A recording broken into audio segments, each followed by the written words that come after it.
So here's a Facebook post, and I think Mom actually ended up reposting this too. I'm gonna read it. Major property tax increases are on the launch pad as California politicians try to repeal Prop 13 by slipping it under the radar.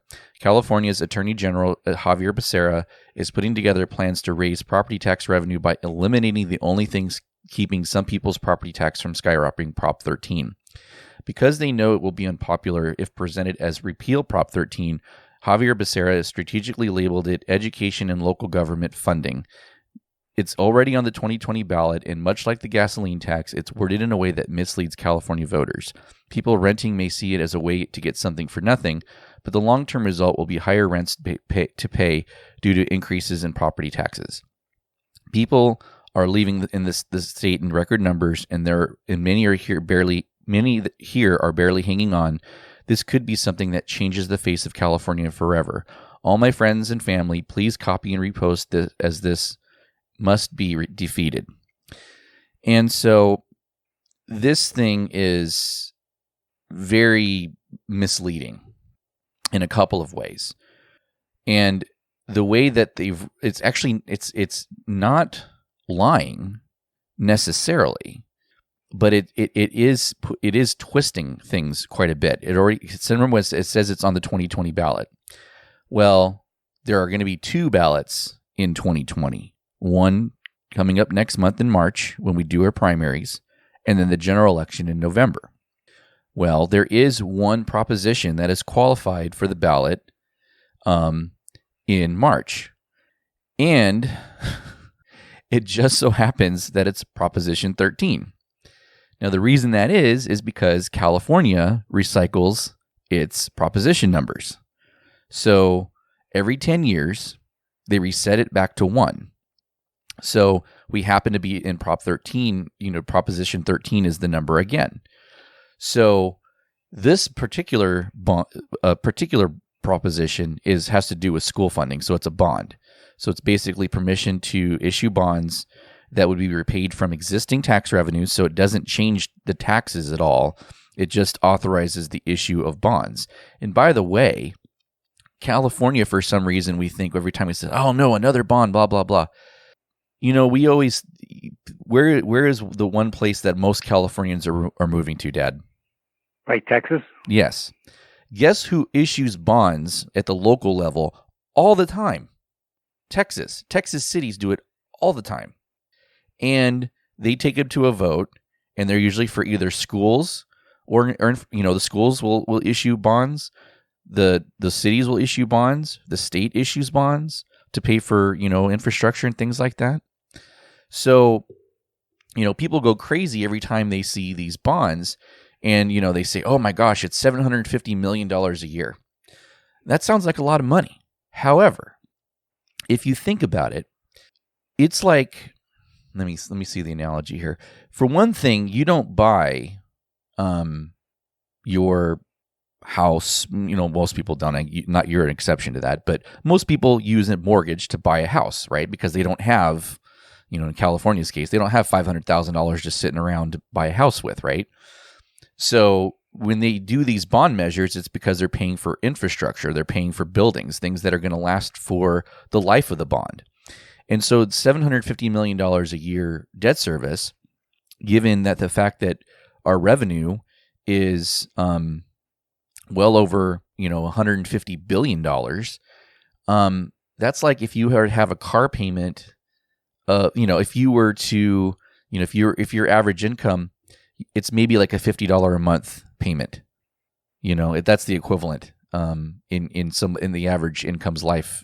So if somebody makes, maybe let's say $60,000 a year, you're talking about, $500 a year, divide that by 12, and that's your payment. So it's actually less than $50 a month. So given the scale of that $750 million all of a sudden doesn't seem like a whole lot. And usually what happens is that money is then used by school districts as a match for local funds that they have to do modernization projects for them.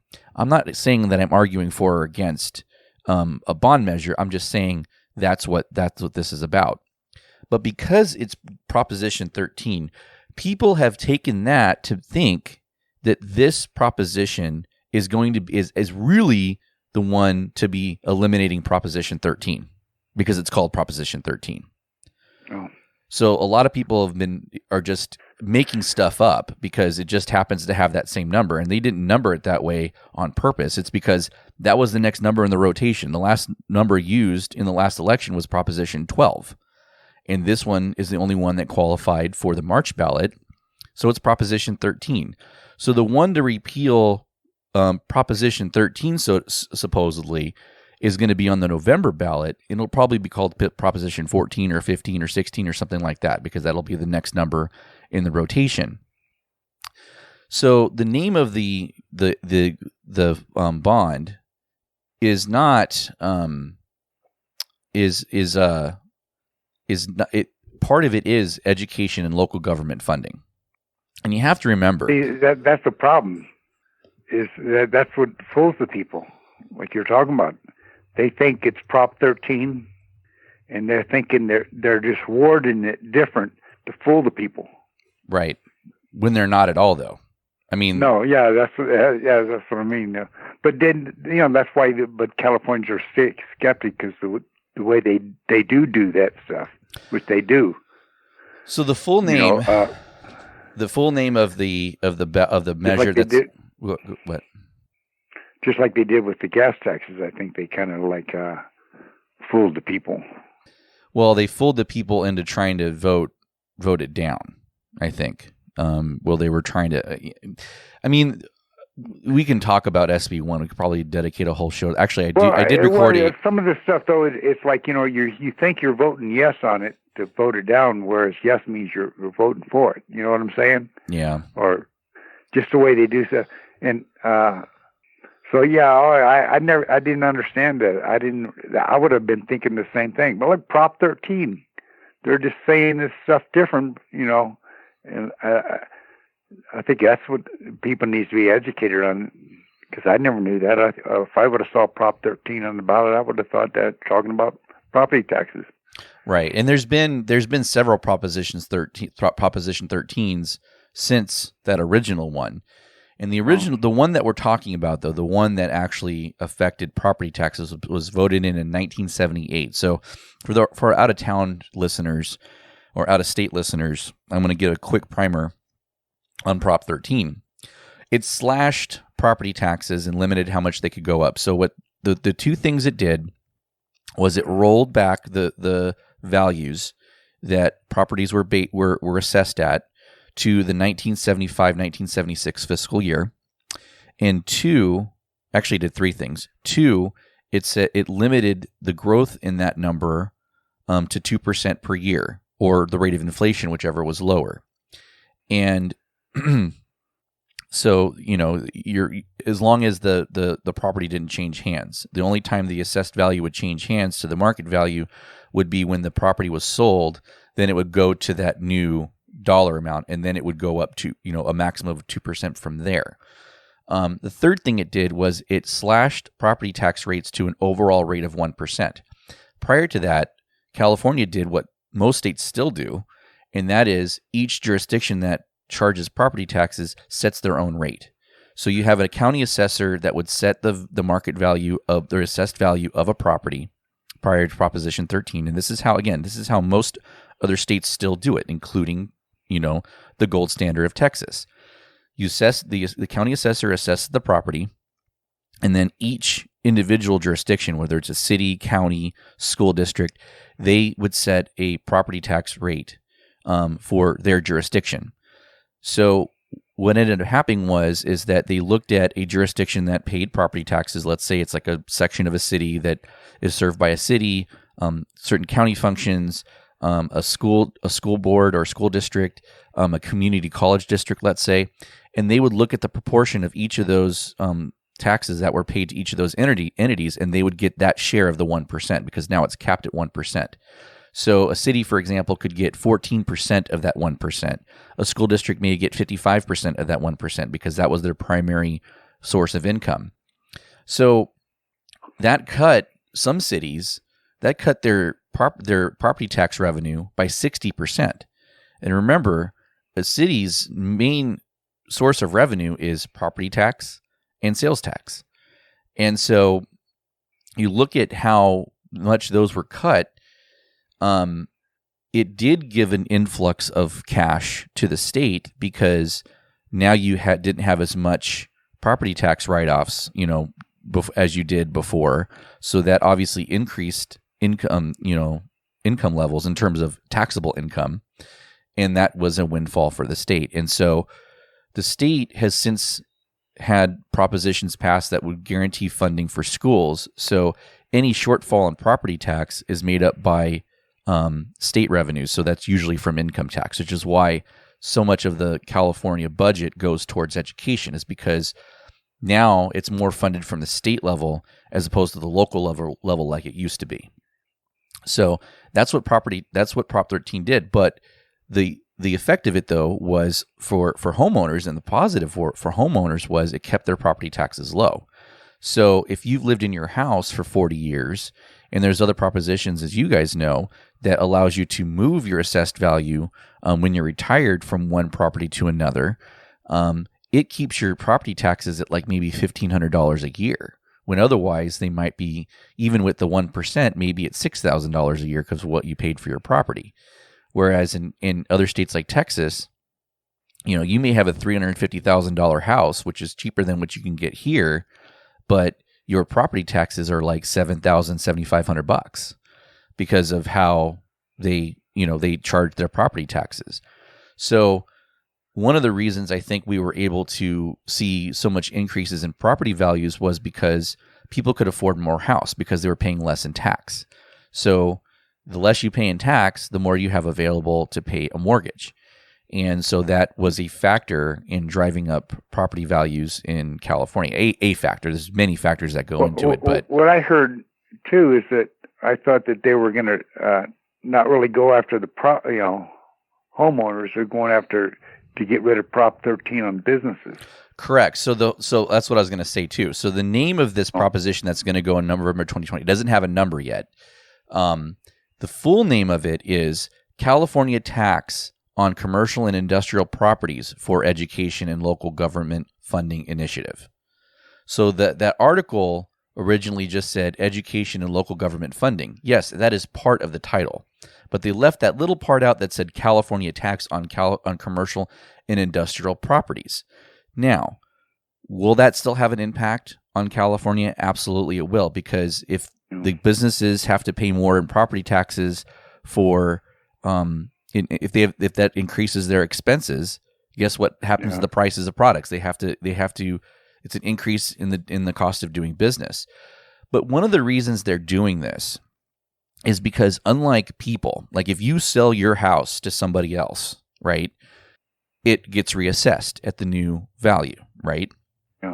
But when it ends up happening with commercial property, especially, is they will put a separate legal entity that owns the business, that owns the property, and that basically then the business that actually operates in there, if you actually own the building that you operate in, you create a separate entity that owns the property, and then you're a shareholder in that property. So if you sell the business to somebody else, what you do is you just change the ownership of that company that owns the commercial building, and because it legally never changed hands, like the who owns that business that owns the land changed, but because the actual owner didn't change, it didn't change the assessed value of the property, because that never changed. So businesses have been getting away with properties changing hands without having to have their properties reassessed. So they've kept them artificially low. So there's kind of a loophole in how. I thought also that when they did do Prop 13, in 78? Yes. I thought it originally wasn't meant for businesses, but somehow they got on board with it. Well, the way they wrote it was they didn't specify. So it did include commercial industrial properties. Yeah, and I think that's right. I think it was never intended for that way. The original thought of it was just be homeowners. Yes. They didn't know that it was going to go to businesses, which it did. Right. And so maybe they just didn't do it right or something. Right. I mean, and that's what happens with a lot of these propositions. If they're poorly written, then you end up with these kind of unintended consequences later on down the line because of, how they're written. And this initiative is clearly written to limit this to commercial and industrial properties, because even Javier Becerra understands that he'd be hurting a lot of homeowners, a lot of his constituents, if he were to change Proposition 13 for residential properties. And so I don't see that ever being changed, no matter how, detrimental it might be to local government. And we struggle with it still. And and because of that, I'm going to do a special at some point on the history of the freeway system in California. And part of that conversation is going to be about how we pay for roads.